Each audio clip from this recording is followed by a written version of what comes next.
오늘 말씀은 에스겔 4장 1절부터 8절입니다. 너 인자야 도판을 가져다가 그것을 내 앞에 놓고 한 성읍 곧 예루살렘을 그 위에 그리고 그 성읍을 에워싸되 그것을 향하여 사다리를 세우고 그것을 향하여 흙으로 언덕을 쌓고 그것을 향하여 진을 치고 그것을 향하여 공성퇴를 둘러 세우고 또 철판을 가져다가 너와 성읍 사이에 두어 철벽을 삼고 성을 포위하는 것처럼 에워싸라. 이것이 이스라엘 민족에게 징조가 되리라. 너는 또 왼쪽으로 누워 이스라엘 족속의 죄악을 짊어지되 내가 눕는 날수대로 그 죄악을 담당할지라. 내가 그들의 범죄를 횟수대로 내게 날수를 정하였나니 곧 391일이라. 너는 이렇게 이스라엘 족속의 죄악을 담당하고 그 수가 차거든 너는 오른쪽으로 누워 유다 족속의 죄악을 담당하라. 내가 내게 40일로 정하였나니 하루가 1년이니라. 너는 또 내 얼굴을 에워싸인 예루살렘 쪽으로 향하고 팔을 걷어 올리고 예언하라. 내가 줄로 너를 동일이니 내가 에워싸는 날이 끝나기까지 몸을 이리저리 돌리지 못하리라. 아멘. 하나님의 심판의 상징들이라는 제목으로 은혜를 나누고자 합니다. 사랑하는 성도 여러분, 하나님께서는 심판을 반드시 행하십니다. 하나님께 죄를 지은 것에 대해서는 반드시 공의로운 심판이 있다는 것입니다. 심판은 세 종류가 있는데요. 전 인류적인 심판과 또 민족적인 심판과 개인적인 심판입니다. 네, 오늘 말씀은 바로 민족적인 심판에 대한 말씀입니다. 예루살렘, 이스라엘과 유다, 특히 유다 민족에 대한 심판 예언입니다. 그러면 예를 들어서 우리 성경에 나오면 전 인류적인 심판도 있습니다. 노아 시대에 물로 심판하셨고 다시는 물로 심판하지 않는다는 사인을 무지개로 주십니다. 그러나 예수님이 오시기까지 최종적으로 오시게 되면 불로 심판하신다고 분명히 말씀하십니다. 전 지구가 지금 뜨거워지고 있습니다. 우리나라가 35도인데 점심때 생활하기가 어렵습니다. 인도는 50도에 육박합니다. 생활 자체가 불가능한 상태가 되는 것입니다. 서울에서 이제 바나나가 열린다는 소식도 들려왔습니다. 이렇게 하나님께서는 불심판에 대해서 미리 예언하시는 것은 우리 인류에게 회개를 촉구하시는 것입니다. 전 인류가 하나님 앞에 회개하고 불심판으로 경고를 받고 속히 예수님을 믿고 다시 하나님을 섬기고 이웃을 사랑하는 삶을 살라고 명령하시는 것입니다. 계속해서 죄악된 삶을 살면 하나님의 불심판이 결국은 받게 된다고 하는 것입니다. 하나님께서는 심판으로 경고하시고 심판 기간도 정하시고 심판의 방법도 정해 주십니다. 오늘 말씀은 하나님의 택한 백성인 이스라엘과 유다, 특히 유다 민족에 대한 심판의 경고의 예언입니다. 우선 하나님께서는 심판 전에 반드시 심판 예언을 통하여 경고하시고 회개를 촉구하십니다. 에스겔 4장부터 24장은 BC 586년에 있었던 예루살렘 함락 이전에 주어진 예언입니다. 범죄하였기 때문에 성전에 있는 예루살렘을 향한 하나님의 엄정하신 심판을 예언합니다. 지금 이 경고의 말씀을 듣는 대상은 바벨론에 끌려간 유다 백성들입니다. 아직 예루살렘의 멸망이 이루어지지 않았던 그 사이의 기간의 상태입니다. 특히 4장에서 5장은 4가지 예언적인 심판 상징을 통하여 하나님의 공의로운 심판을 보여줍니다. 1절에서 3절은 토판 상징을 통하여 예루살렘이 바벨론에 의하여 포위될 것을 보여주고 있습니다. 토판을 가져다가 예루살렘을 그리고 주위를 에워싸고 흙으로 언덕을 만들고 공성퇴를 세우라고 하십니다. 그 예루살렘 성을 멸망시키기 위해서 주변에 언덕을 만들어서 공성퇴로 쏘는 것입니다. 그렇게 전쟁하게 될 것이라고 말씀합니다. 그리고 또 철판을 가져다가 에워싸라고 하십니다. 바벨론에 의하여 멸망당할 모습을 자세히 에스겔을 통해서 보여주고 있습니다. 에스겔은 예루살렘이 망하지 않고 귀환할 것이라는 거짓 선지자들과 그것을 믿는 백성들에게 경고하고 있는 것입니다. 바벨론에 끌려가 있는 백성들에게 반드시 예루살렘의 멸망을 예언하고 있습니다. 이 심판의 경고를 듣고 회개하기를 원하는 것입니다.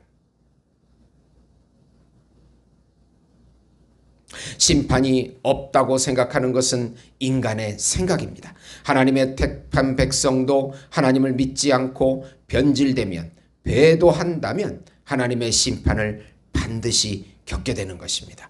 개인도 그렇고 전 우주적인 민족도 그렇습니다. 그래서 모든 이방 민족도 하나님의 심판을 받게 됩니다. 두 번째로 하나님께서는 심판 기간도 주권적으로 정하십니다. 에스겔에게 왼쪽으로 누워서 390일, 오른쪽으로 누워서 40일을 지내게 하십니다. 그 하루가 1년으로 계산하면 390년은 이스라엘 왕국의 분열부터 BC 538년 이스라엘 포로 귀환 때까지 기간을 의미합니다. 유다의 40년은 BC 586년 예루살렘 성의 함락부터 BC 538년 포로 귀환 때까지 약 40년을 의미합니다. 특히 유다에 대한 예언에서는 줄로 동여가지고 이리저리 돌리지도 못하게 합니다. 더 강한 속박이 있을 것이라고 8절에 말씀하고 있습니다. 하나님께서는 이스라엘 범죄가 더욱 크다는 것을 알려주기 위해서 390일로 정하였습니다. 그리고 유다도 속히 귀환한다는 거짓 예언에 대해서도 정확히 심판 기간을 정하여 주십니다. 하나님께서는 역사의 주권자이시고 우리 인생의 주관자가 되십니다. 우리는 이 세상을 살면서 하나님께서 정하신 고난의 기간이 있음을 잘 알아야 합니다. 그렇게 우리 인생도 타락하거나 또 하나님의 형상을 담게 하기 위해서 의로운 고난의 기간도 있습니다. 우리의 죄성을 빼고 우리의 고집과 자존심을 내려놓고 하나님만 의지하고 성령께 순종하도록 당하는 고난이 있습니다. 욕과 같은 고난이 있습니다. 그리고 또 죄를 지어서 고난을 당하기도 합니다. 그 고난의 기간이 있다는 것을 알고 끝까지 인내하면서 하나님을 의지해야 하는 것입니다. 세 번째로 하나님의 심판을 당할 때 겪는 고통의 정도도 알려주시고 그 원인이 바로 죄악 때문이라는 것을 선언하십니다. 밀과 보리, 콩과 팥, 조나 귀리를 섞어서 만든 보리떡을 먹게 하시는데 이것은 거칠고 맛이 없는 떡을 먹으라고 하십니다. 하루에 20세겔, 228g만 먹게 하고 물도 6분의 1, 0.61리터만 아주 극소량만 먹게 하십니다. 율법에서 부정한 인분으로 구워 먹게 하십니다. 이렇게 유다 백성이 포위 기간에 맛없는 음식을 부정하게 먹게 되는 고통을 알려주십니다. 하나님의 심판은 이렇게 구약을 보면은 심판의 방법이 전쟁을 통해서, 기근을 통해서, 질병을 통해서 하나님의 심판이 주어집니다. 오늘 이렇게 전쟁과 기근을 통해서 유다 백성의 고통을 보여주고 있는 것입니다. 에스겔이 간청합니다. 인분은 안 됩니다. 부정합니다. 하나님께서는 쇠똥으로 구워 먹으라고 바꿔주십니다.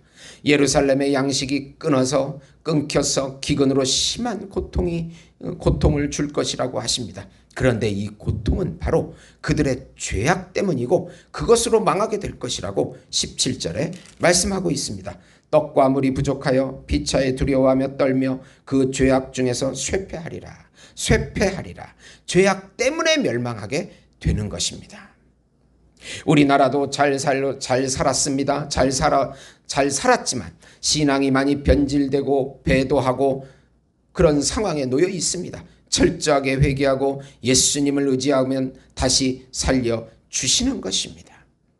이 구약의 경고가 지금 우리나라에 적용되고 있습니다. 우리 선조들이 얼마나 기도하며 예수님을 잘 의지했습니까? 그러나 지금은 많이 변질되고 배도되었다는 것을 기억하고 우리가 이 말씀을 대할 때 깨닫고 돌이키고 점점 우리에게 기근의 고통이 다가올 때, 전쟁의 고통이 다가올 때, 기후변화의 고통이 다가올 때 우리가 깨닫고 더 예수님을 의지해야 하는 것입니다.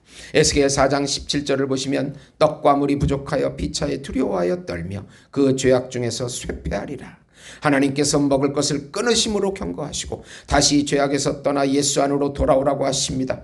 우리는 항상 하나님의 경고의 심판을 듣고 살아야 합니다. 무시하면 망하는 것입니다. 영국과 유럽이 점차로 망해가고 있습니다. 그들이 하나님의 말씀을 버리고 예수님을 버렸기 때문입니다. 예수님을 믿는 것과 그 안에 있는 삶이 우리의 모든 것이고 참 행복임을 깊이 깨닫고 예수님이 우리의 모든 것이라고 하는 것을 꼭 날마다 입으로 선포하시면서 놀라운 하나님의 뜻을 성취하시고 감사하시고 기뻐하시는 우리 성도 여러분이 되시기를 예수님의 이름으로 예수님의 이름으로 축원드립니다. 기도하겠습니다. 하나님 아버지, 심판의 경고의 말씀을 날마다 듣게 해주시옵소서. 우리 환경이 어려워질 때 우리가 하나님의 법을 어겼는가, 하나님을 잘못 섬겼는가, 하나님 그것을 돌이켜보고 깨닫고 하나님 돌이켜서 하나님 예수 품으로 다시 들어가서 예수의 이름의 영광을 위해서만 살게 해 주시옵소서. 우리 삶의 목적이 성공이 아니고 부자가 되는 것이 아니고 하나님 우리의 쾌락이 아닙니다. 예수님의 영광만을 위해 살게 해 주시옵소서. 우리 민족을 살려주시고 통일이 되게 하시고 이 거짓 바알과 아사라의 음란 사상, 성혁명 사상이 물러가게 하시고 우리 한국 교회를 지켜주시고 가정도 지켜주시고 학교도 지켜주시옵소서. 예수님의 이름으로 기도드리옵나이다. 아멘.